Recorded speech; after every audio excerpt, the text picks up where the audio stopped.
Focus है senior सियासतदान साबिक वफाकी वजीर फवाद चौधरी साहब। फवाद चौधरी साहब, एक और चीज़ जो हमने नोट की और बाकी दुनिया ने उसके ऊपर बड़ा कमेंट किया, क्रिटिसाइज भी किया, मुझे नहीं पता कि आपके नज़दीक वो कितनी अहमियत की हामिल है कि नवाज शरीफ साहब की जानिब से किसी किस्म का कोई बयान नहीं आया।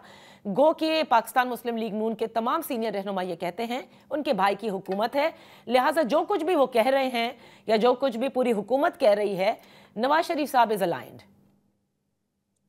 देखिए ना यार, सच्ची बात यह है कि नवाज शरीफ साहब का एक पॉइंट ऑफ व्यू है।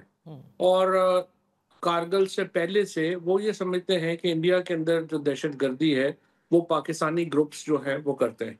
और ये बात कोई ढकी छुपी नहीं है, नवाज शरीफ साहब ने ओपनली ये बातें जो हैं ये की हैं।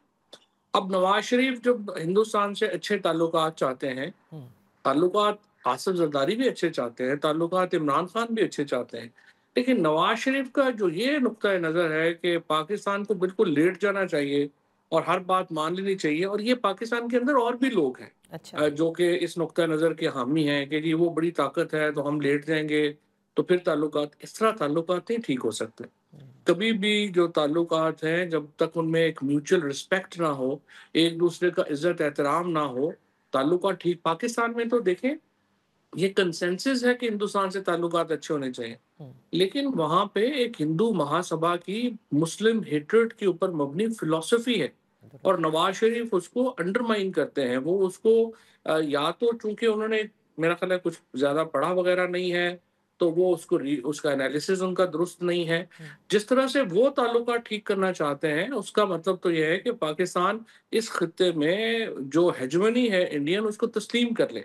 और यही नुक्ता नज़र जो है उनका, वो एक रुकावट है कि वो अभी तक भी भारत के इस रवैये के ऊपर उन्होंने एक लफ्ज़ जो है वो बात नहीं की। जब और वो पाकिस्तान की असल में दिल में तो वो पाकिस्तान की जो सिक्योरिटी एजेंसीज हैं उनको जिम्मेदार समझते हैं इस बहरान का। और हकीकत यही है कि नवाज शरीफ साहब की ये सोच बड़ी पुरानी। लेकिन अभी भी जिम्मेदार समझते हैं, माजी की बातों को भूलना चाहिए क्योंकि एफएटीएफ ने हमें ग्रे लिस्ट से ऐसे तो नहीं निकाला, तमाम तर इकदाम कराए जो जिहादी ग्रुप्स थे और जो इस तरह की नेफेरियस एक्टिविटीज़ में थे उनको किस तरह से क्लैम्प डाउन किया गया, उनको किस तरह से टूथलेस बनाया गया। ये तो दुनिया अब इसको मानती है, तभी तो हमें निकाला गया था उस ग्रे लिस्ट से। नहीं, वो नहीं। अभी नवाज शरीफ साहब, मरियम नवाज, ये जो पूरी फैमिली है, हत्ता कि मैं आपको ये भी बताऊं, मेरे ख्याल में शहबाज शरीफ साहब भी उनकी सोच से 100% इत्तेफाक नहीं करते। और शहबाज शरीफ साहब की फैमिली का पॉइंट ऑफ व्यू डिफरेंट है, लेकिन नवाज शरीफ और मरियम नवाज और ये जो है, इनका पॉइंट ऑफ व्यू जो है वो बड़ा, एक समझिए, but can I say, they are sold out to Indian narrative. और या तो उन्हें मिलके कुछ समझाने की जरूरत है, बात करने की जरूरत है कि आपका पॉइंट ऑफ व्यू गलत है। अदरवाइज तो देखें ना, इसका बड़ा नुकसान पहुंच रहा है पाकिस्तान को। नवाज शरीफ और फिर स्पेशली पंजाब का जो सूबा है वहां पे, और मेन अगर आप इस वक्त इंडियन चैनल्स उठा के देखें तो वो तो पंजाब ही को रगड़ रहे हैं सारे और कह रहे हैं कि जी ये पंजाबी ये कर रहे हैं और ये हो रहा है और वो हो रहा है। सो बेसिकली तो यहाँ से जवाब आना चाहिए था। खैबर पख्तूनख्वा की हुकूमत ने, असम्बली ने रेजोल्यूशन कर दी, पंजाब से कोई रेजोल्यूशन ही नहीं आई। सो आई थिंक ये तो आर्मी को चाहिए कि नवाज शरीफ साहब को जो है वो बैठाए और उनसे बात करें कि आप क्या समझते हैं। और ना भी हो तो कम से कम जैसे आपने मेंशन किया कि पंजाब मतलब सेनेट ने एक करारदाद पास की, अभी 5 मई को इजलास तलब किया गया है कौमी असम्बली का, खैबर पख्तूनख्वा असम्बलियों को, और इसी तरह से तमाम तर सूबाई असम्बलियों को भी ये बिल्कुल बावर कराना चाहिए, बिकॉज ये आवाज़ इस वक्त इंतहाई अहमियत की हामिल है। अब आते हैं तहरीक इंसाफ के मामलात पर। फवाद चौधरी साहब, leader of the opposition Umar Ayub साहब ये समझते हैं, सलमान अकरम रहते हैं कि ऑल पार्टीज कॉन्फ्रेंस बुलानी चाहिए और पार्लियामेंट के इजलास के बजाय वो समझते हैं ज़्यादा बेहतर एपीसी होगी, जबकि leader of the opposition Umar Ayub का ये कहना है कि ऐसे मौके पर इमरान खान साहब की शमूलियत इंतहाई अहमियत के हामिल है क्योंकि वो उनकी नज़र में इस वक्त मकबूल तरीन लीडर हैं और उनके बगैर एक ब्रॉडर कंसेंसस या वो जो जिसे कहते हैं कौमी यकजहती का एक स्ट्रॉन्ग मैसेज जाना चाहिए। ये बात उमर अयूब की दुरुस्त है, लेकिन ना आप, पहली बात तो ये है कि अब आपने ये बात कही है या ये बात जो लोग कहेंगे वो क्यों ये करना चाहते हैं। हम चाहते क्या हैं? हम ये चाहते हैं कि पाकिस्तान से सियासी तौर के ऊपर एक मुतहिद आवाज जाए हिंदुस्तान में। اور ہم یہ چاہتے ہیں کہ یہ لگے کہ پاکستان کی تمام سیاسی قیادت ایک پیج کے اوپر ہے اور اپنی فوج کے پیچھے کھڑی ہے۔ اب آپ مجھے بتائیے کہ اگر آپ عمران خان کو اے پی سی میں نہیں بلاتے تو پی ٹی آئی میں کون سا لیڈر ہے جو عمران خان کی یہ کمی پوری کر سکتا ہے؟ نہ تو سلمان راجہ ہو گئے، عمر ایوب ہو گئے، باقی لوگ ہو گئے، دیکھیے ان کا قد ہی نہیں ہے کہ وہ اس طرح کی کوئی بات کریں گے تو ان کو کوئی ایکسیپٹیبلٹی ملے گی۔ اور عمران خان نیشنلسٹ ہے، دیکھیں میں جتنا خان صاحب کو جانتا ہوں وہ کبھی اس بات کے اوپر کوئی بڑا بارگین نہیں کریں گے کہ پاکستان کو انہوں نے سپورٹ کرنا ہے تو ہمیں یہ بارگین دیں یا کریں، کوئی ایسی وہ نہیں کریں گے، because I know his views are very nationalist views and he will stand by Pakistan security apparatus۔ یہ تو خیر پاکستان تحریک انصاف نے کہا بھی ہے، سلمان اکرم جاجا صاحب کہتے ہیں کہ ہم افواج پاکستان کے ساتھ کھڑے ہیں لیکن اے پی سی بلانا زیادہ بہتر ہوگا۔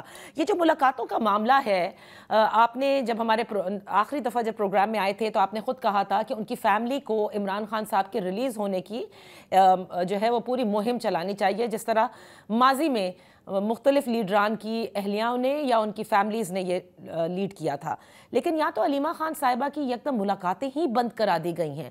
اس کو آپ کس نظر سے دیکھ رہے ہیں اور اس کی بیسک وجہ کیا سمجھتے ہیں؟ بیسک وجہ تو وہ ہے نا کہ ہے جرم ضعیفی کی سزا مرگ مفاجات۔ جب پارٹی کے اندر یہ اہلیت ہی نہیں ہے، علیمہ خان صاحبہ جو ہیں وہ ایک عدالت سے دوسری عدالت 4 وکیلوں کو لے کے پھر رہی ہیں، ان کو پتہ ہی نہیں ہے کہ تحریک انصاف کی طاقت کیا ہے۔ عوام جو ہے وہ طے کرتے ہیں، عدالتیں طے نہیں کرتی کہ پولیٹکس جو ہے اس نے شیپ اپ کیسے ہونا ہے۔ کوئی 6 مہینے سے وہ کہہ رہی ہیں میں تحریک چلاؤں گی، میں بیٹھوں گی، میں کروں گی، لیکن انہوں نے نہیں کیا۔ پارٹی جو ہے اس کو بھی اعتماد میں نہیں لیا، اور اب تو خیر پارٹی میں اور ان میں انفارچونیٹلی کچھ فاصلے بھی نظر آ رہے ہیں، اسپیشلی علی امین گنڈا پور میں، اور ان میں بڑے فاصلے نظر آ رہے ہیں جو کہ پارٹی کی تو بالکل تباہی ہو گئی۔ اور اس وقت اگر آپ دیکھیں تو جو 21 رکنی ان کی ایک پولیٹیکل کمیٹی ہے اس میں ہر شخص سے دوسرے کے خلاف ہے، یعنی 21 رکنی کمیٹی میں اگر آپ یہ کہیں کہ ایک شخص اپنے ساتھ ایک شخص کی اوپینین اکٹھی کر لے تو وہ بھی صلاحیت نہیں ہے۔ سو پارٹی کو تو بے انتہا نقصان پہنچایا ہے ان سب نے مل کے، اور اب اس وقت تو کوئی اسٹریٹجی نہیں ہے۔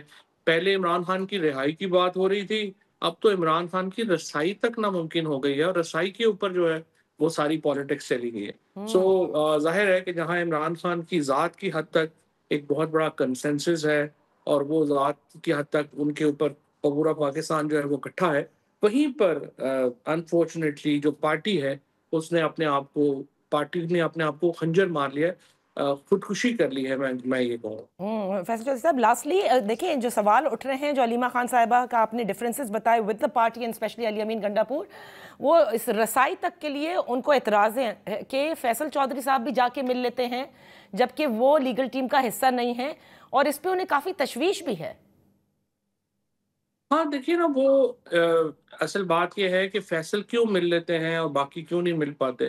سمپل بات ہے کہ وہ جن کا نام دیا جاتا ہے ان کو جیل حکام نہیں بلاتے، اور جن کے نام نہیں ہوتے ان کو وہ بلا لیتے ہیں۔ اور عمران خان صاحب نے ان کو کہا ہوا ہے کہ جو آ سکتا ہے وہ آ جائے، تاکہ عمران خان اپنے پیغام بات وہ پہنچا سکیں، وہ کر سکیں۔ تو یہ تو پارٹی کی اصل میں، جب اگر آپ ان کی جو جیل میں جو انہوں نے عدالت میں جیل والوں نے اپنا جو سبمٹ کرایا ہے، اگر آپ وہ بھی دیکھیں تو وہ یہ کہہ رہے ہیں کہ ہر شخص جو ہے وہ نئے نام اپنے نام دیتا ہے، دوسروں کے نام کاٹ دیتا ہے۔ سو یہ جو نہ ملنے کا جو معاملہ ہے اس میں بہت حد تک جو پارٹی کی اندر کانفلکٹ ہے اس کی جو ہے وہ اس کی وجہ سے یہ ڈپیکٹ جو ہے وہ ہو رہا ہے۔